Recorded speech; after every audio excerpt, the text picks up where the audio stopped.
मैं इस वीडियो में 10वीं कक्षा का पाठ लोकगीत इसके तीसरा भाग चर्चा करूंगा। पिछले वीडियो में भाग 1 और भाग 2 यानी विषय वस्तु से संबंधित वीडियो में चर्चा कर लिए हैं। इस वीडियो में लोकगीत पाठ से संबंधित जो अभ्यास कार्य हैं उन्हें चर्चा करेंगे। छात्रों, ये अभ्यास कार्य को मुख्य रूप से 3 भागों में बांटा गया है: अर्धग्राह्यता प्रतिक्रिया, अभिव्यक्ति सृजनात्मकता और भाषा की बात। हर भाग में भी चार उपविभाग हैं। अर्धग्राह्यता प्रतिक्रिया जो है, इसमें मुख्य रूप से सुनो, बोलो, पढ़ो कौशल, వినడం, మాట్లాడడం, చదవడం. అంటే అర్థమైంది, మనం చదివినటువంటి అంటే పాఠంలో మనం చదివినటువంటి అంశాన్ని అర్థం చేసుకొని సమాధానాలు ఇవ్వడం అనేది అందులో ఉంటుంది. अभिव्यक्ति सृजनात्मकता जो है, इसमें पाठ से संबंधित प्रश्न होते हैं, लेकिन उसके उत्तर अपनी ओर से लिखना पड़ता है. పాఠానికి సంబంధించిన ప్రశ్నలు ఉన్నప్పటికీ కూడా వాటి సంబంధము అంటే ఇతర అంటే మన సమాజంతో ఉన్న సంబంధాలని క్రోడీకరిస్తూ మన సొంత మాటల్లో రాయాల్సిన అవసరం ఏర్పడుతుంది. इसमें ఎవరేక అంశే సృజనాత్మకత క్రియేటివిటీ.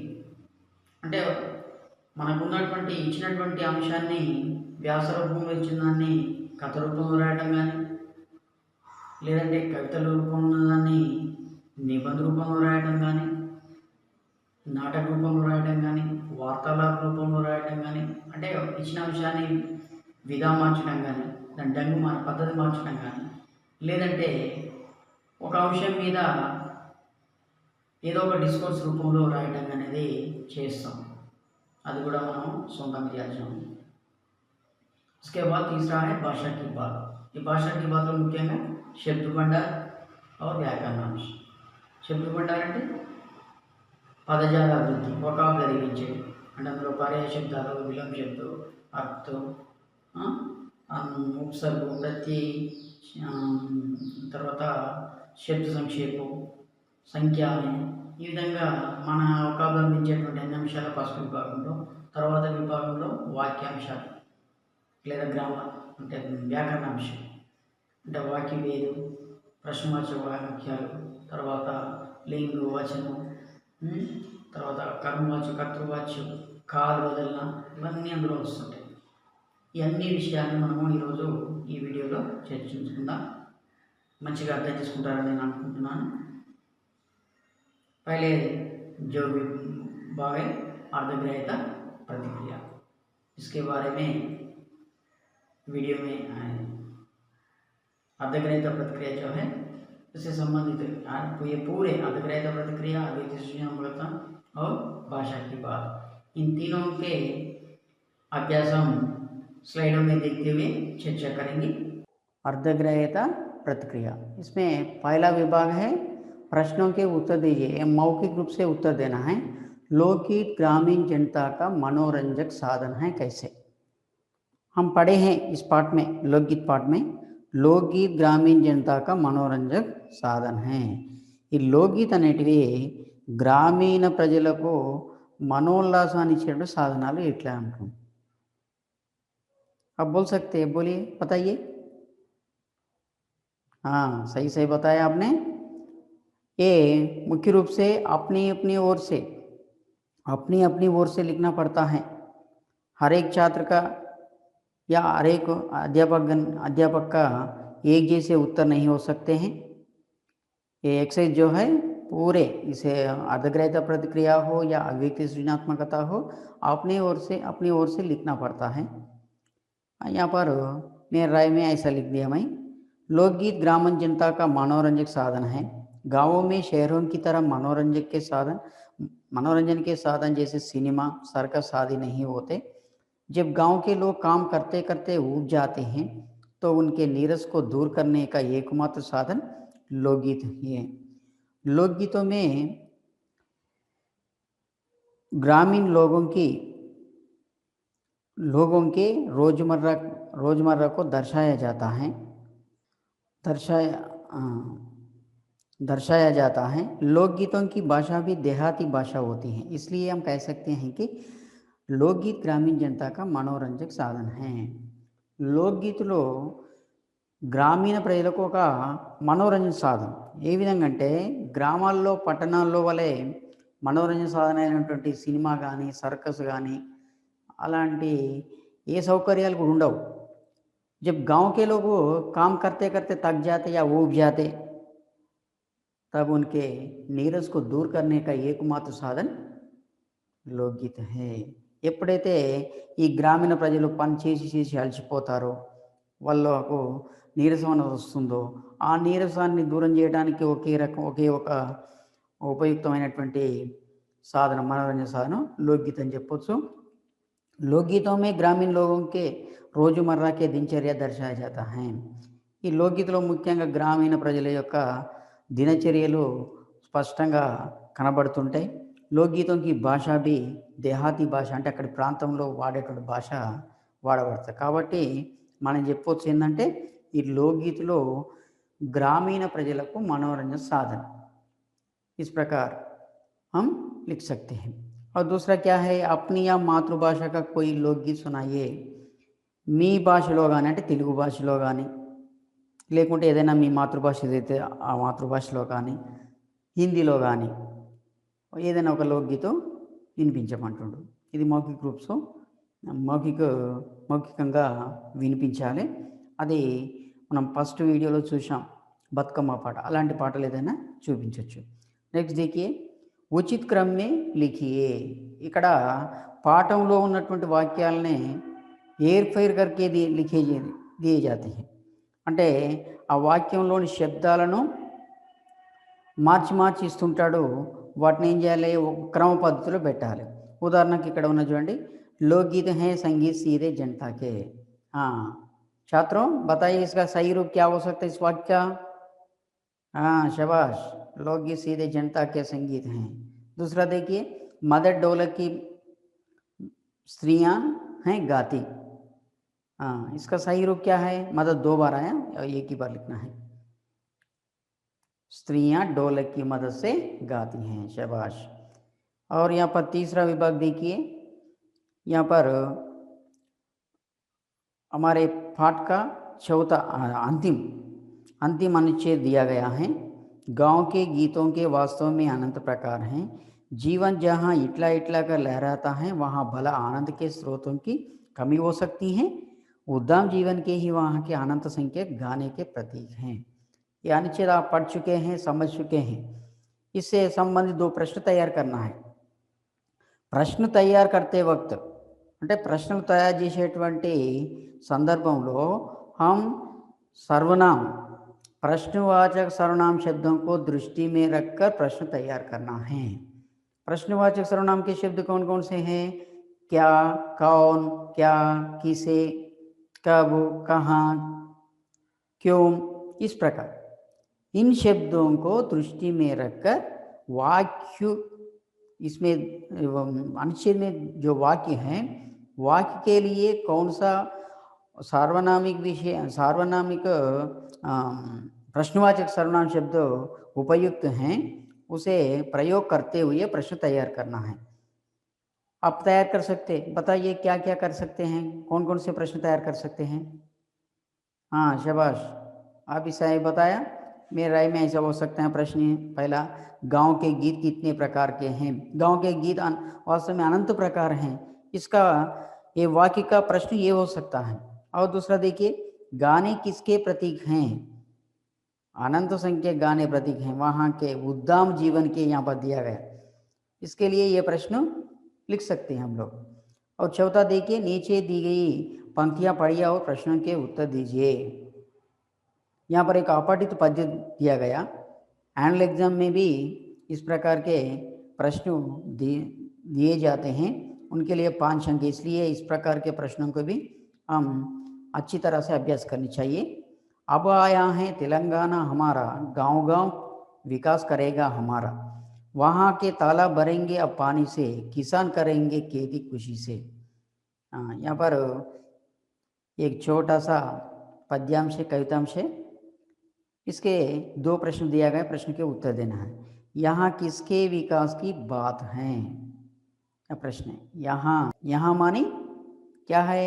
पद्यांश में किसके विकास की बात है? हाँ, शाबाश। यहाँ तेलंगाना विकास की बात है। दूसरा प्रश्न देखिए, किसानों की खुशी का कारण क्या है? किसान खुशी है नहीं, पद्य में दिया गया, किसान खुश हैं, ये समझाया गया है। किसानों की खुशी का कारण क्या है? बता सकते कोई? हाँ, शाबाश। तेलंगाना के तालाब पानी से भरने वाले हैं, इसलिए किसान खुश हैं, क्योंकि पानी भरने से वो लोग खेती कर सकते हैं अच्छी तरह। అర్థమైంది కదా? తెలంగాణలో చెరువులన్నీ నిండాయి కాబట్టి వాళ్ళు సంతోషంగా ఉన్నారు.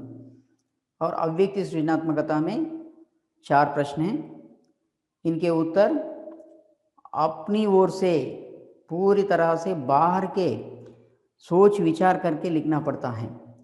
ఇంతకుముందు ఉన్నటువంటి అర్ధగ్రహీత ప్రతిక్రియలనేమో పాఠానికి రిలేటెడ్ పాఠం చదివి రాయగలిగేటువంటి కొన్ని ప్రశ్నలు ఉంటాయి. ఇందులో మాత్రము పాఠానికి రిలేటెడ్ ఉంటాయి కానీ మనం సొంతంగా రాయాలి.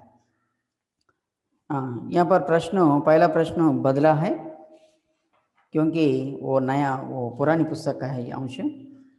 लोकगीतों की क्या विशेषता होती है? नए पुस्तक में ये है, लोकगीतों की क्या विशेषता होती है. लोकगीतुల యొక్క विशेषता అంటే लोकगीतुలు ఏ విధంగా ఉంటాయి. इससे पहले जो अर्धग्रहीत प्रतिक्रिया में लिखे हैं, इससे नज़दीक आंसर होता है, मिले जुले होते हैं उत्तर. देखिए एक बार, लोकगीत लोगों के द्वारा लोगों के लिए रचे जाते हैं. अब जानते हैं, लोकगीत लोगों के द्वारा और लोगों के लिए रचे जाते हैं. लोकगीतों में स्थानीय बोलियों का प्रयोग किया जाता है. इनमें मुख्यतः ग्रामीण दैनिक चर्याओं का दर्शाया जाता है. ये 3 वाक्यों को दृष्टि में रखकर लिखना है. बस से 4 अंक के लिए ऐसे इस प्रकार के प्रश्न दे सकते हैं.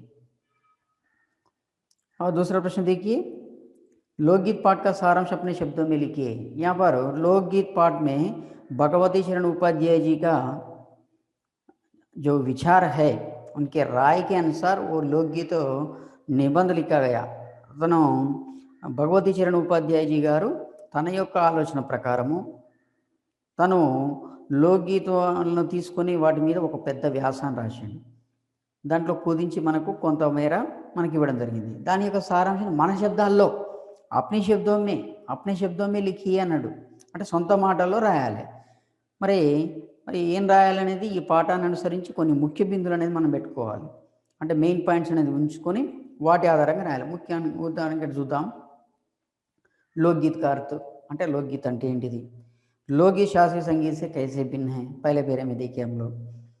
लोकगीत आकर्षक और आनंददायक होने के कारण वे आनंददायक और आकर्षक होते हैं. क्यों? और लोकगीत किन किन अवसरों पर गाए जाते हैं? अवसर అంటే సందర్భం, ఏ సందర్భాల్లో పాడబడతాయి? लोकगीत और औरतों में संबंध, औरत और लोकगीत दोनों में संबंध क्या है?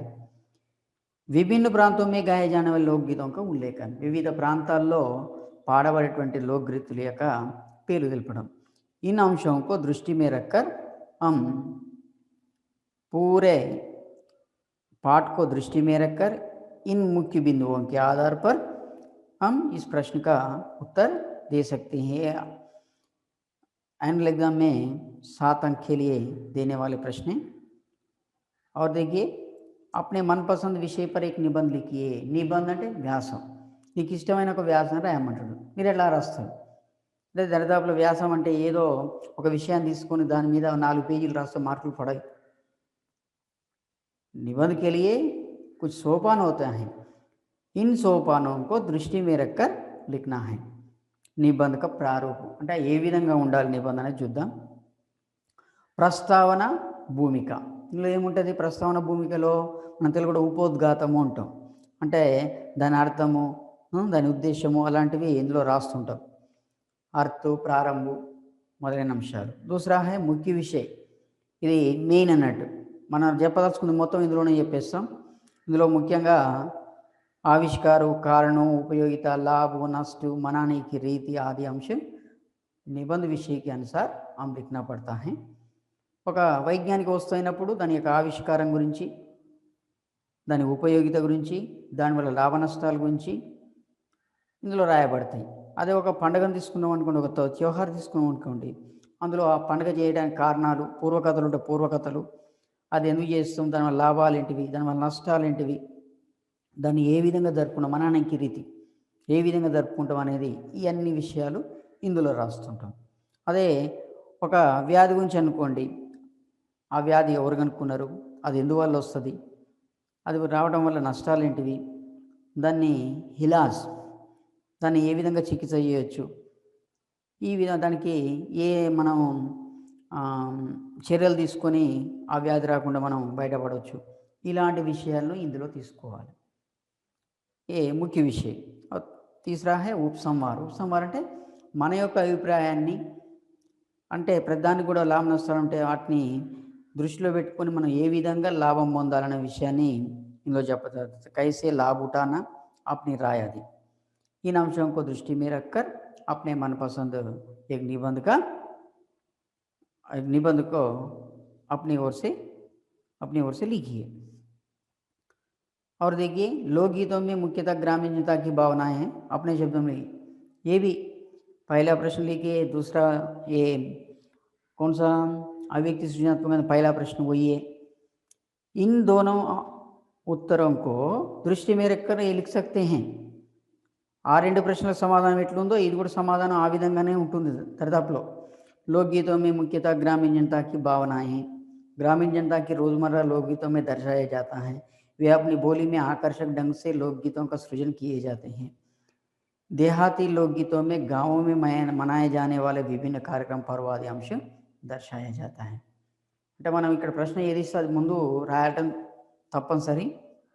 లోక్గీతలో ముఖ్యంగా గ్రామీణ ప్రజల యొక్క భావనలు అనేటువంటివి, గ్రామీణ ప్రజల యొక్క దినచర్యలు అందులో నాకు స్పష్టంగా కనిపిస్తుంటాయి. వారు తమ యొక్క బోలి అంటే ఆ ప్రాంతంలో వాడేటువంటి స్థానిక భాషలో ఆకర్షక ఢంగ్సే అంటే మనం ఆకర్షించే విధంగా ఆ లోక్గీతం రచిస్తుంటారు. ఈ దేహాతీ లోక్గీతం అంటే గ్రామ ప్రాంతాల్లో పాడేటువంటి లోక్గీతాల్లో गाँवों में मनाए जाने वाले विभिन्न కార్యక్రమాలు కానీ పరులు కానీ అవి మనకు స్పష్టంగా కనిపిస్తుంటాయి. इस प्रकार इस प्रश्न का उत्तर अपनी ओर से अपने विचार के अनुसार भी लिख सकते हैं.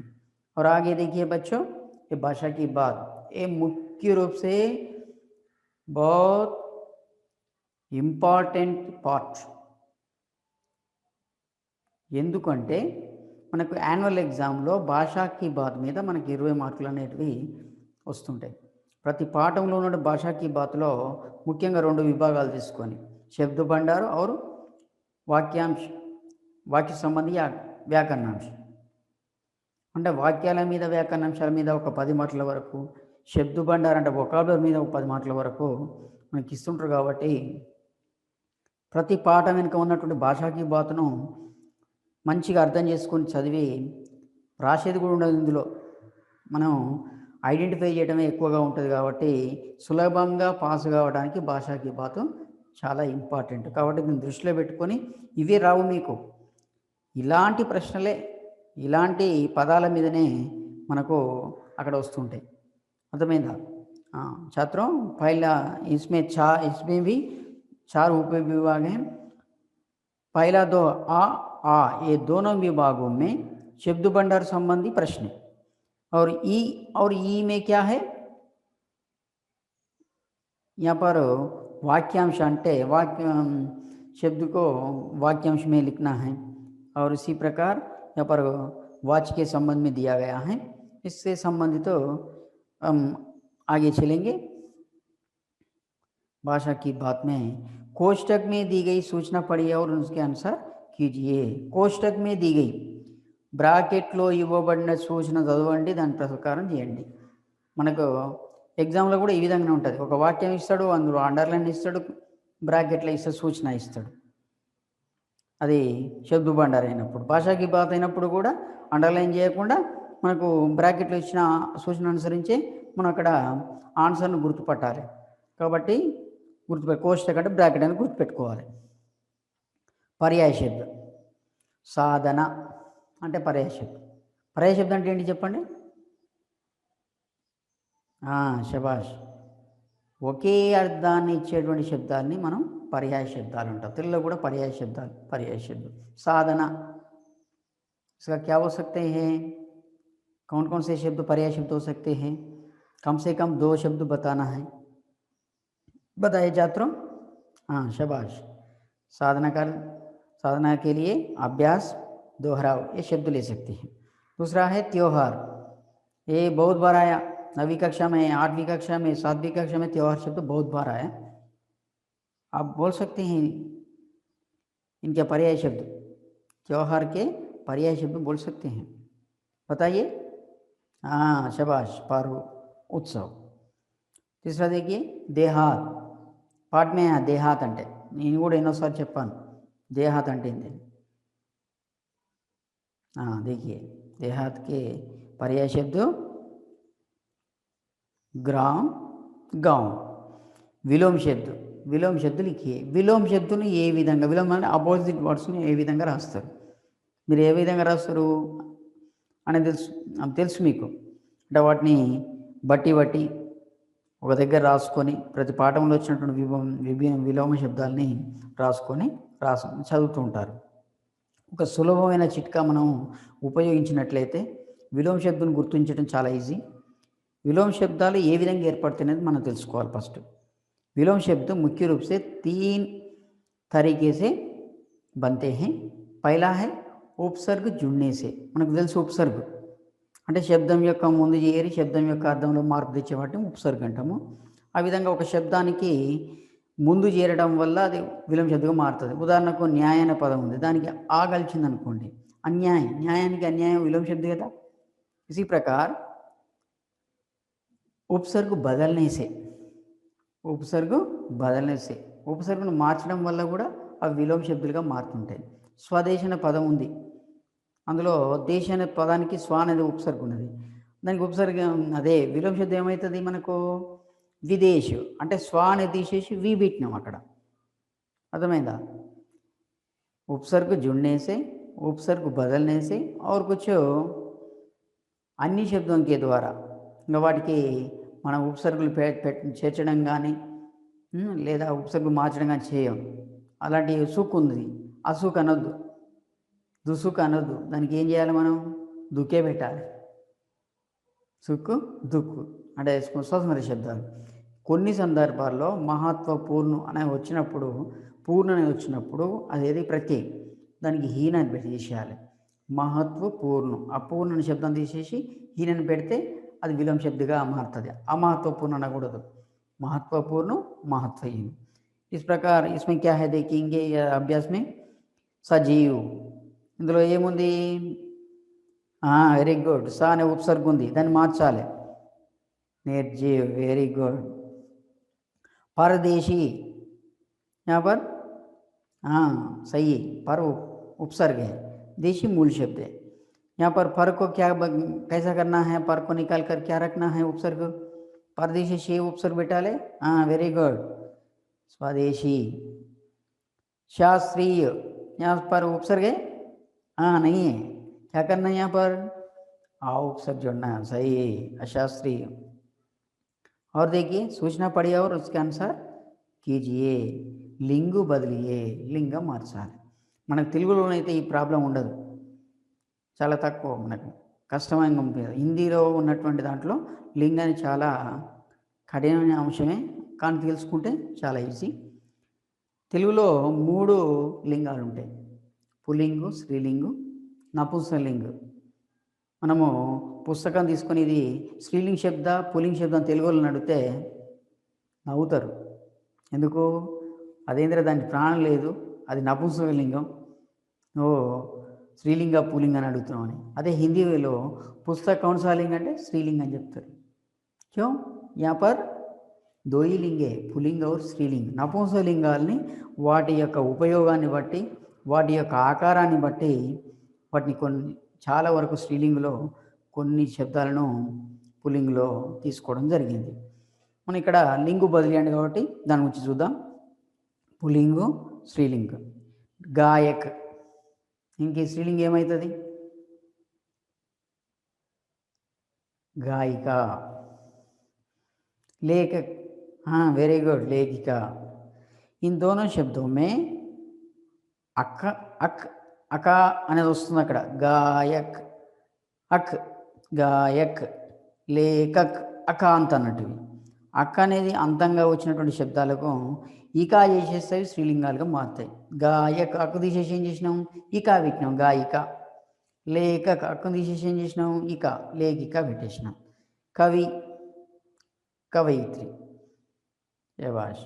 और आगे देखेंगे, ఈక్ ప్రత్యయ जोड़कर लिखिए అంటే ఇచ్చిన శబ్దాలకు ఈక్ ప్రత్యయని చేర్చమంటాం. ప్రత్యయం అంటే శబ్దం యొక్క చివర చేరి శబ్దం యొక్క అర్థంలో మార్పు తెచ్చే వాటిని మనం ప్రత్యయాలు అంటాం.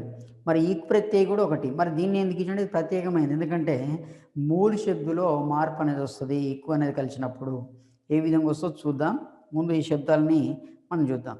धर्म, धार्मिक, मास, मासिक, दिन, दैनिक, उत्सव, ఔత్సాహిక్. ఇప్పుడు చెప్పండి, ఇక్కడ ఇవి మూల శబ్దాలు ధర్మ, మాసు, దిన్ను, ఉత్సవం అనేది. ఆ ఇక్ ప్రత్యయ చేర్చడం వల్ల ధార్మిక్గా, మాసిక్గా, దైనిక్గా, ఔత్సాహిక్గా మారినాయి. ఇక్కడ మార్పు అనేది మీరు గమనించి ఉంటారు. దీనికి ఒక 3 సూత్రాలు అంటే చిట్కాలు ఉన్నాయి, అవి గుర్తుపెట్టుకోవాలి. చూద్దాం. ఇక్ ప్రత్యయ जोड़ने पर मूल शब्द में परिवर्तन అంటే మూల శబ్దం అంటే ఈ ధర్మ అనేది మూల శబ్దం, మాస అనేది మూల శబ్దం, దిన అనేది ఉత్సవం అనేది మూల శబ్దం. ఏ విధంగా పరివర్తన మార్పు చూద్దాం. అకార్ ఆకార్ సే ఆరంభ होने वाले శబ్దం అంటే ధర్మ, మాసు. ఇందులో ధర్మ అనే దాంట్లో మనకు దీర్ఘం కానీ అంటే ఆ మాత్ర కానీ ఈ మాత్రం ఏ మాత్ర లేదు ఆ అన్నట్టు. మా అన్న దగ్గర ఆ అని మాత్రం ఉంది, ఆకార అంత అన్నట్టు. ఆకారం అంటే ఆకారంతో ఆరంభం అవుతాయి, ఇది ఆతో ఆరంభం అవుతాయి. అదేవిధంగా ఈ దిన్ అనే దాంట్లో ఈ అనేది ఉంది, ఈ అంటే ఈ మాత్రం ఉంది కదా. ఈకార్ ఈకార్ సే ఆరంభం అనే వాళ్ళ శబ్దం. ఉకార్ और ఊకార్ ఊ ఉంది ఇక్కడ, దీంతో ప్రారంభమైన శబ్దాలు. వీటికి గనుక ఇక్కడనేది కలిసినప్పుడు అకార్ ఆకారతో ఆరంభమయ్యే శబ్దాలు ఆకారంగానే మారుతాయి. ఇక్కడ ధర్మ ప్లస్ ఇకన్నా ధార్మిక అన్నాం, మాస్ ప్లస్ ఇకన్నా మాసిక అన్నాం. అక్కడ దీర్ఘం వచ్చేసింది. ఇక్కడ ఉన్న దీర్ఘం ఉన్నది, ఇక్కడ లేకున్నా కూడా దీర్ఘం వచ్చేసింది. దీర్ఘం అంటే ఆ మాత్ర వచ్చేసింది. నెక్స్ట్ చూడండి, ఈ ఉన్నప్పుడు ఐ, దిన్, దిన్ ఈ మాత్ర బదులు ఏమైంది? ఇక్కడ ఐ మాత్ర వచ్చింది. ఉత్సవ్ అక్కడ ఊ మాత్రం ఉంది కదా, దానికి కలిసినప్పుడు ఏమవుతుంది? అక్కడ ఔ అనేది వస్తుంది. ఈ విధంగా ఈ 3 గుర్తుపెట్టుకుంటే సరిపోతుంది మన చిట్కాలు. ఆతో స్టార్ట్ అయ్యేటువంటి శబ్దాల్లో ఆగా మారుతుంటాయి, ఈగా మారినప్పుడు ఐగా మారుతుంటుంది, ఊ ఉన్నప్పుడు ఔగా మారుతాయి. కొన్నిసార్లు మనకు ఔత్సాహికి ఇచ్చిన మూల శబ్దం ఏంటిదని అడగవచ్చు. అలా ఔత్సాహం అనేది కూడా అవపడుతుంది మనకు. ఇక తీసేసి ఔత్సాహం ఉంది కదా అని ఆన్సర్ పెట్టకూడదు. ఎందుకు? అవ్వ అనేది వచ్చిందంటే ఈక్ ప్రత్యయం వచ్చినప్పుడు అందులో అవ్వ అనేది ఊగా మారుతుంది. ఆ విధంగా మనం చూసుకొని ఆన్సర్ని గుర్తించాలి. నెక్స్ట్ देखिए, इन्हें समझिए और अंतर स्पष्ट कीजिए. ఈ బిట్ మే వీటిని అర్థం చేసుకొని అంతర్ అంటే తేడా, అంటే ఒక్కొక్క అక్షరము తేడాగా రాసినప్పుడు వాటి యొక్క అర్థంలో మార్పు వస్తుంది. మనం రాసేటువంటి మన భావం అనేది మారిపోతుంది. కాబట్టి ఇవి చూద్దాం. ఉపేక్ష, అపేక్షలో కేవలము ఊ ఆ ఈ రెండే తేడా ఉంది. ఉపేక్ష అంటే లాపర్వాహి యా తిరస్కార్, నిర్లక్ష్యం అని అర్థం వస్తుంది. అదే అపేక్ష అన్నప్పుడు కోరిక, మనము కావాలని కాంక్ష, వాంఛ అనేది ఉంది ఇందులో. అపేక్ష అంటే చాహ అనొచ్చు. చూసారా? ऊ आ। देखिए छात्रों, अगर एक अक्षर के बदले में दूसरा अक्षर यहाँ पर लिखने पर उसका अर्थ बदलता है। कृतज्ञ, कृतज्ञ, आप जानते हैं कृतज्ञ कृतज्ञ क्या है? कृतज्ञ का अर्थ क्या है? हाँ शाबाश, कृतज्ञ का अर्थ है किए गए उपकार को मानने वाला। और दूसरा कृतज्ञ, कृतज्ञ क्या है? इसके विपरीत बताइए। हाँ वेरी गुड, किए गए उपकार को भूलने वाला, మర్చిపోయేవాడు కృతజ్ఞుడు, గుర్తుకునేవాడు, ఒప్పుకునేవాడు అంటే గుర్తుంచుకునేవాడు కృతజ్ఞుడు. इसी प्रकार तीसरा देखिए बाहर बाहर। आप जानते हैं बाहर बाहर जाओ अंदर आओ अंటుంటాం కదా, बाहर అంటే తెలుసు మరి बाहर यहाँ पर मात्रा जो है आ की मात्रा यहाँ पर आ को है, यहाँ पर बा को है। ఇక్కడ బా తర్వాత కాకుండా ఆ తర్వాత ఉంది, ఇక్కడ బా తర్వాత ఉంది, దానివల్ల కూడా మార్పు వస్తుంది. బహార్ అంటే వసంత ఋతువు ఆనందం అని అర్థం వస్తుంది. బాహర్ అంటే ఇది తెలుసు బయట అని అర్థం వస్తుంది కదా, సీమాకి పార్. इसी प्रकार दावत दावत दावत मालूम है तुम लोगों को? हाँ वेरी गुड, भोजन. दावत అంటే दवात అంటే इंकुपाट साई डिब्बा. हाँ, और अंतिम जो है नीचे दिए उदाहरण समझिए, उसके अनुसार दिए गए वाक्य लिखी बदलिए అంటుండు. అంటే ఇక్కడ కొన్ని ఒక ఉదాహరణ ఇచ్చిండు. ఏమిచ్చిండు? स्त्रियों के द्वारा गीत गाए जाते हैं. स्त्रियों के द्वारा गीत गाए जा रहे हैं. स्त्रियों के द्वारा गीत गाए जा रहे होंगे. ये कर्मवाच्य के वाक्य. और दूसरा यहाँ पर इन वाक्यों को गायक के द्वारा लोकगीत गाया जाता है, अध्यापक के द्वारा पाठ पढ़ाया जाता है. इन दोनों वाक्यों को हम लोग क्या करना है, इस प्रकार, ये पहला जो उदाहरण दिया इस प्रकार लिखना है. कैसे हो सकते हैं? गायक के द्वारा लोकगीत गाया जाता है, गायक के द्वारा लोकगीत गाए जाते हैं, गायक के द्वारा लोकगीत गाए जा रहे हैं, गायक के द्वारा लोकगीत गाए जा रहे होंगे. इसी प्रकार अध्यापक के द्वारा पाठ पढ़ाया जाता है, अध्यापक के द्वारा पाठ पढ़ाए जाते हैं, अध्यापक के द्वारा पाठ पढ़ाए जा रहे हैं, अध्यापक के द्वारा पाठ पढ़ाए जा रहे होंगे. यहाँ पर विभिन्न कालों में कर्मवाच्य वाक्य जो है उसका रूप दिया गया है. अगले वीडियो में वाच्य के संबंध में देखेंगे. अब गुरु कार्य देखिए, ये पाठ में अनेक कर्तृवाच्य शब्द वाक्य और कर्मवाच्य के भी वाक्य इन्हें पहचान कर, कर्तृवाच्य है तो कर्मवाच्य में, कर्मवाच्य है तो कर्तृवाच्य में बदलने का प्रयास कीजिए. अपने अध्यापकों के द्वारा इन्हें संशोधन कराइए. कुछ शंका है तो अपने अध्यापकों के द्वारा पूछकर उन्हें दूर करने का प्रयत्न कीजिए. छात्रों, अब तक ये लोकगीत पाठ से संबंधित तीनों वीडियो में पाठ संबंधी अंश, पाठ्यपुस्तक और उसके अभ्यास भी जान चुके हैं. मैं समझता हूँ कि आप लोग अच्छी तरह से भली भांति समझे होंगे. अगले वीडियो में फिर से दूसरे अंश से मिलेंगे. तब तक धन्यवाद.